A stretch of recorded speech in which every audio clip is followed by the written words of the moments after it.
Hey guys, this is CSDX, but you can call me Sean, and let's talk about Pokemon, I guess. Honestly, I am a big fan of Pokemon. I've played almost every Pokemon game I could get my hands on, especially with the mainline entries. I've played Snap, Mystery Dungeon, Stadium. In fact, probably the only games that I haven't played in Pokemon are the bad ones. Except for Dash, of course. However, a sort of Reddit discussion got me thinking late at night about an aspect that I never really thought about. Why the fuck do the rivals gotta be shitlords? Why can't we just have friends as rivals? Why do they gotta be dicks? So I decided to dedicate myself to analyzing and discussing Pokemon rivals and such in the games, but only one or two at a time so as to give myself enough time to do each character justice. Starting off with Blue. Blue is an absolute shard of a human being, to be honest. Or at least he starts off as such. He comes off as a prick, he's unbelievably cocky, he always is at least one step ahead of you, having at one point caught 40 different Pokemon, which I think I admittedly tried to do up to that point and have no memory if I was even successful or not. And as much as I don't like the rival being a bully, it does work in this case. For starters, he's cocky because he's got fame to his name, being the grandson of a world-renowned Pokemon professor. He lets it get to his head to the point that it ends up so satisfying when you finally take him down a peg and take his title as champion, because beating him roughly 6 or 7 times prior to this wasn't enough already. Actually, it really wasn't. Despite all the losses, Blue never really seems to lose his cool and stays on top of his game. That is, until you beat him in the Pokemon League. He then gets scolded by Oak and is told he lost because he didn't put enough love and trust into his Pokemon. What? He does know his grandson, right?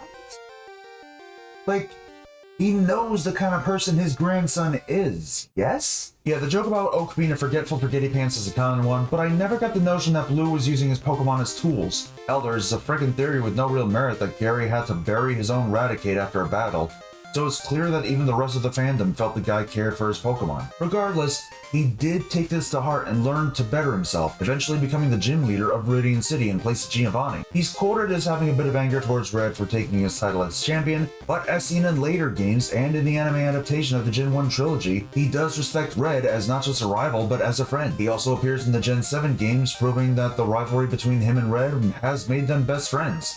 Also, Red got hot in Sun and Moon, and it's okay to say because he's in his 20s during the time. Plus, in the Let's Go games, which I honestly have no idea how they occur the way they do, when it's history repeating itself and yet is also a remake, but also are their own thing. Give me a moment. The story and character inclusion and such with Let's Go Pikachu and Eevee hurts my brain sometimes. I have no idea if it fits in the canon or not. My brain hurts even more now. Basically, Blue even acts as a sort of mentor to the player and your rival in that game, Trace. Yes, he has a name. I am also surprised at this. He's there to help you with fending off Team Rocket, and even is there to get you the ability to Mega Evolve your Pokemon, which shows that along the way he's grown to the point that he looks after the future generations of Pokemon trainers, which is always important to do for the future. Something that is heavily lost in American politics these days. He also makes an appearance in Black 2 and White 2 as part of the World Tournament, but I admittedly never played that part, if I recall correctly, because I never actually even beat Black 2 and White 2. Yeah, I gotta make sure to fix that someday.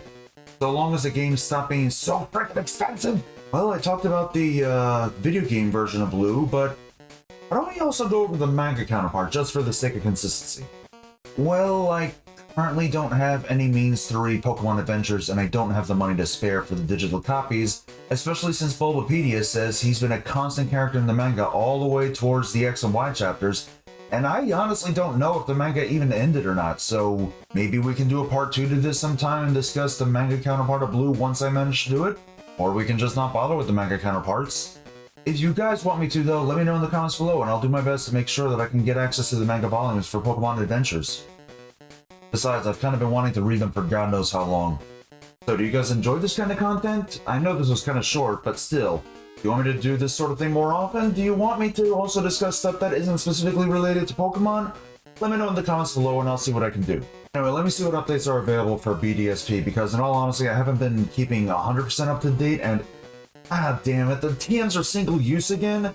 This is a one-to-one remake that's supposed to include the quality of life improvements and change things up a little bit, and yet for some reason they make TMs single use again?